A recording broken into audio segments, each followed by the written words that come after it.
Почти 20 лет моя жизнь связана с замечательной певицей Анной Васильевной Дичковской. Конечно, для меня это просто Анна, которая владеет таким блестящим сопрано. Вы знаете, в нем столько тембров, вот сколько романсов, какие различия в них, это чувство любви, там, горе, ну, всяческие человеческие, вот целая гамма человеческих чувств. И вот для каждого этого состояния вот она находит особые краски в своем голосе, вот такая богатая душа, ведь тембр – это душа человека. И вот она невероятно всегда меня удивляет и в процессе обучения, ну, когда текст разучивается, какие-то советы, как она воспринимает.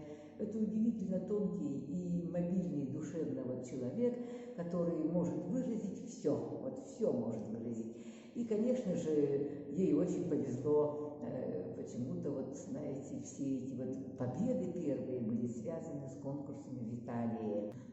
Вот в 2001 году мы сразу начали готовиться к следующему году, потому что она узнала, что вот в городе Фоджи, маленьком городке Италии, будет конкурс имени Умберто Джордано. Честно говоря, мы не знали, кто это был, композитор, педагог вокала или что. Но выучили вот то, что там было предложено из программы, выбрали, выучили, послушали себя на радио, потому что самым лучшим контролером является вот запись. Конечно, тогда у нас не было магнитофонов своих, таких телефонов тем более. Вот. И мы приехали, вот как-то так какое-то приключение было, что-то связанное с дорогой, там, с билетами какими-то. Но мы приехали и побежали. Вот единственное, надо было добежать до того прекрасного зала, даже это был, по-моему, это был театр, потому что мы там были и, значит, весь этот зрительный зал, и был театр, и мы добежали вовремя и увидели себя там. Среди конкурсантов были сугубо только южные корейцы. Вот 20 сонов. Сон. Я потом даже не поленилась, я посчитала их. Ким, там и мужчины, и женщины, потом ли. И вот среди этих вот восточных лиц, и все-таки советская школа, она отличалась от того, зачем ехали сюда вот певцы из Южной Кореи. Во-первых, они, конечно, брали уроки членов жюри и вот старались слушать и воспроизводить вот эти итальянские страсти без акцента и так далее. Ну и, в общем, мы получили звание лауреата в результате. Мы так были счастливы. И вот мы получили право выступления в заключительном концерте. И был промежуток какой-то, да, во времени, потому что конкурс продолжался. В общем-то, так много было участников вот из Кореи. Они, оказывается, все вместе переезжали из города в город до тех пор, пока где-нибудь что-нибудь не выиграют. И вот мы с Оксаной Корнеевской познакомились. Не то, что это я познакомилась, а Аня, она вообще училась с ней вместе во Владивостоке в консерватории. Ну, тогда это называлось Институтом искусств и культуры, значит, но консерваторский уровень был обеспечен. Вот все почти действительно получали признание в Италии. Вот даже Аня, возьмем следующий конкурс в Риме имени Кати Ричарелли. Вот сама Катя Ричарелли, это великолепная колоратурная сопрано, и, значит, она сама была в жюри. Если в первом жюри была председателем Фьоренца Кассота, меццо-сопрано, то здесь сама вот эта великолепная сопрано с великолепными верхами. Вот она была председателем жюри, у нас есть фотографии с ней. У нас очень удачно получились вот эти преодоления препятствий вот этих конкурсов к премиям. И дальше мы решили взять такую программу, чтобы вот началась работа в Ассоциации музыкальных музеев России и СНГ. Они придумали фестиваль, который вот кочует, вот что-то связано, красивое название было, и мы решили с Анной, значит, показать такую программу романса Чайковского, Рахманинова и якутских композиторов. И, кстати, нам помог тогда им наш молодой тогда импресарио Валерий Шабин, который устраивал там, значит, наших ведущих певцов на стажировки в Мариинку, ты Нина Щеверева, я Алина Адамова вот ездила, и оттуда уже получила первую премию Чайковского из Санкт-Петербурга. А мы, значит, поехали на стажировку вот этой программы романсов к Важе Николаевичу Чачава. Это профессор Московской консерватории, это концертмейстер, и Ирины Архиповой, и, значит, нашей великой Елены Образцовой. И вот мы, сделав программу здесь, ну, какие-то моменты вот чего я не доделала, не отгранила, ведь занятие с солистами – это удивительная работа, когда ты слышишь, что вот так должно звучать, и потом подсказываешь, знаешь, вот здесь подержи, а потом вот надо скатиться, вот, ну, сначала медленно, потом или наоборот, в общем, как внутренний слух подскажет, со стороны очень хорошо слышно. И вот когда мы все это сделаем, вот, да, какой-то романс, мы шли на радио, это вот мой такой метод, у нас не было магнитофонов, и слушали себя. И вот Аня очень серьезно слушала и воспринимала всю критику вот этого магнитофона. Вот тут не додержала, рано начала, значит, скатываться с этой высокой ноты. Тут что-то еще и так далее. И она была настолько требовательна к себе, что действительно очень большие успехи были у нее в постижении и вообще вот в освоении текста и закреплении его, чтобы было качество. Знаете, я всегда говорю о том, что певец должен знать в каждой ноте все то, что он должен сделать. Вот как фигуристы, они знают, что в том углу они поднимут руку и так далее. Весь этот текст свой, вот, конкобежный. А вот вокалисты, они не надо ждать вдохновения на сцене, надо все сделать заранее, а там уж что останется от волнений всех, и вот 100% никогда не выходит, а вот, ну, если получится 75, это великолепно. И вот мы поехали с этой программой.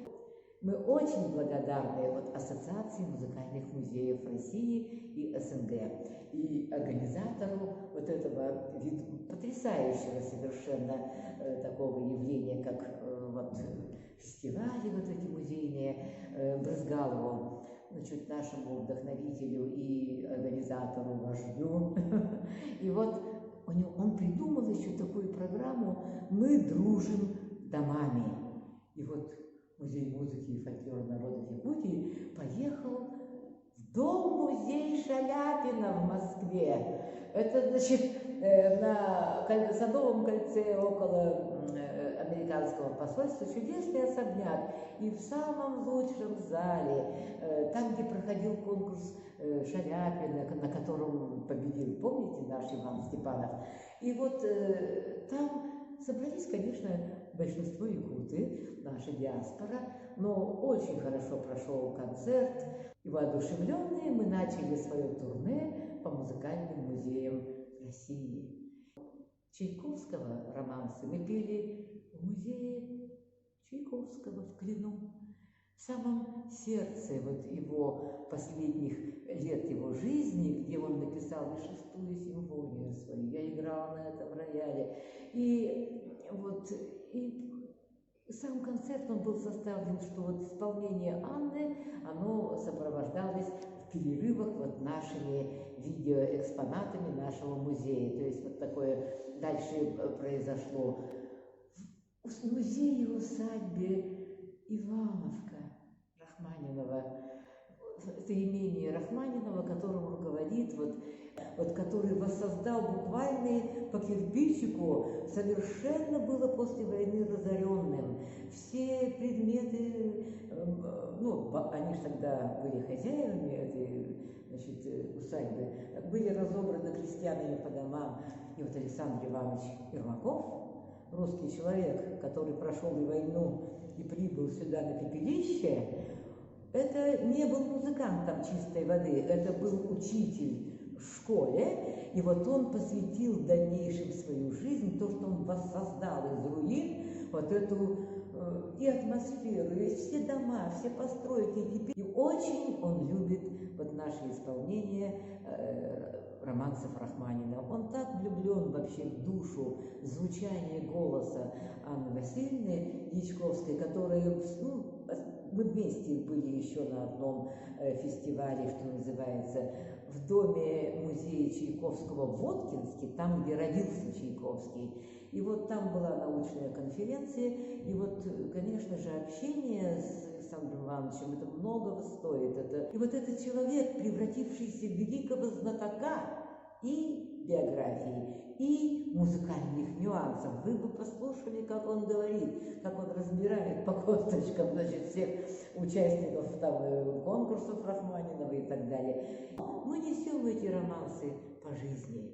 И вот Аня очень ответственно относится именно вот к Чайковскому, к Рахманинову. Ведь каждый раз надо по-другому переживать. И вот я ей советую, вот без голоса, ты просто закрой глаза и вот эти слова не пой ни в коем случае, а вот представляй, каким должно быть твое исполнение. И вот она меня поражает и потрясает. И мы поем, например, «Сирень» Рахманинова, и мой маленький внук еще только начал ходить, он вдруг замер, слушал нас, и потом он не понимал, что с ним творится в сердце-то.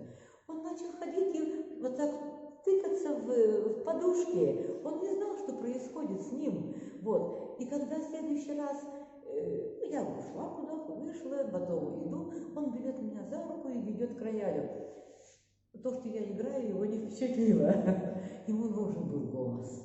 Ему нужен был голос Анны и тети Ани, значит. И вот удивительным тембром она владеет. И каждый раз находят все новые и новые краски в этом бесконечном процессе движения к выражению вот таких стихов гениальных русских поэтов. А лучше всех эти стихи читают композиторы, потому что они слышат все эти интонации под таким увеличительным стеклом, да еще есть аккомпанемент, который как бы является подтекстом, выявляет все подтексты, которые не могут быть выражены голосом.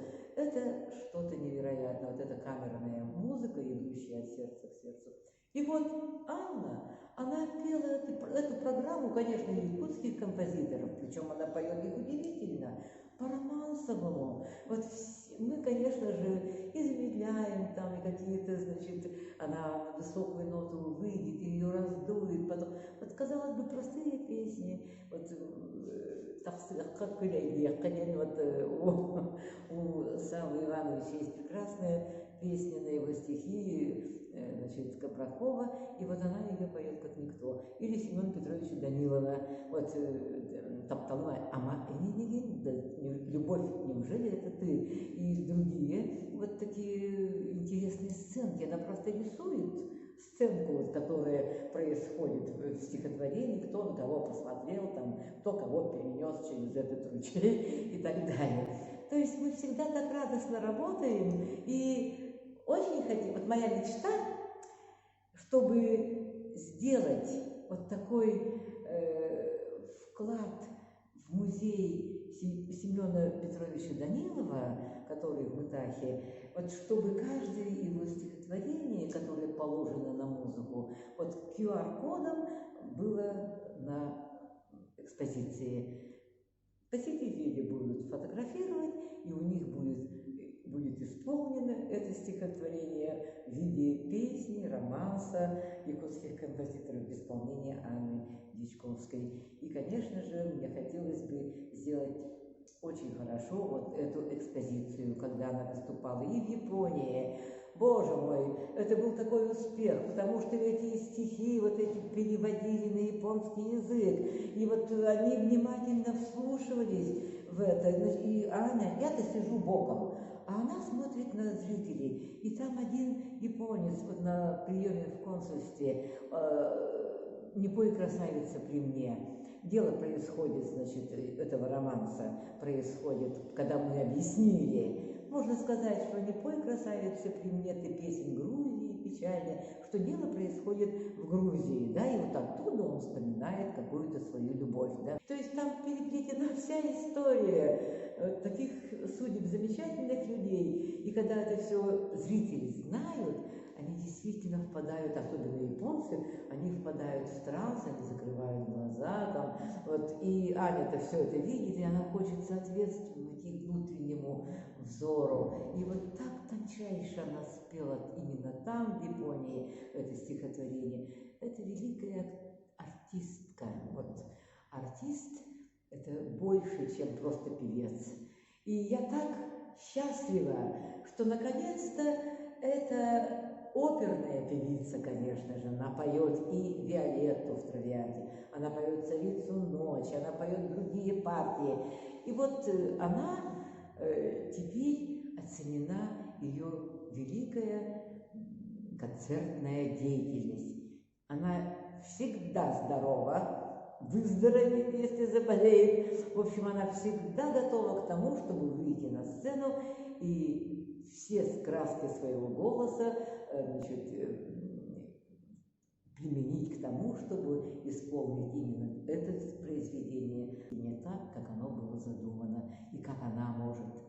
Я не буду перечислять все музеи, в которых мы пели, и я думаю, что на любом уровне вот наша Анна Васильевна представит русскую классическую музыку, итальянскую музыку и, конечно же, нашу якутскую на высочайшем уровне. И я, как все ее поклонники, как все ее друзья и близкие, я счастлива поздравить нашу Анечку, Анну Васильевну Дьячковскую, заслуженную артистку Якутской нашей республики Саха-Якутия, наконец, что вот ее оценили большую концертную деятельность, не то что по России, но и за рубежом, вот это просветительство, это вот замечательное несение в массы творчества музыкального России и Якутии, с тем, что ей присвоено звание заслуженной артистки Российской Федерации.